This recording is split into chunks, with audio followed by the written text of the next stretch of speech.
রূপগঞ্জ উপজেলা প্রতিবন্ধী উন্নয়ন পরিষদের পক্ষ থেকে 400 প্রতিবন্ধী অসহায় পরিবারকে ঈদ সামগ্রী উপহার বিতরণ করা হয়।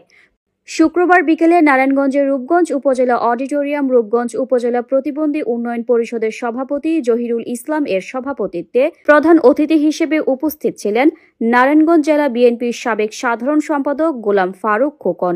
বিশেষ অতিথি হিসেবে উপস্থিত ছিলেন জিজান মোল্লা, সংগঠক জিয়া মেমোরিয়াল ফাউন্ডেশন, আলিফ লাম মিম ট্রেনিং সেন্টার, সজীব মিয়া, আহ্বায়ক মানবাধিকার কমিশন মুরাপাড়া ইউনিয়ন, রাফি আহমেদ উৎস, ঢাকা বিশ্ববিদ্যালয়ের ছাত্রদল, গোলাম শহীদুল, সভাপতি একতা ব্লাড ও সমাজ কল্যাণ সংস্থা।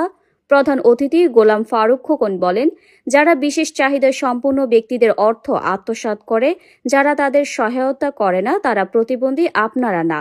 উনি সবার উদ্দেশ্য অনুপ্রেরণা হিসেবে স্টিফেন হকিংয়ের জীবন গল্প তুলে ধরে এবং সকলকে আত্মনির্ভরশীল হতে আহ্বান করেন।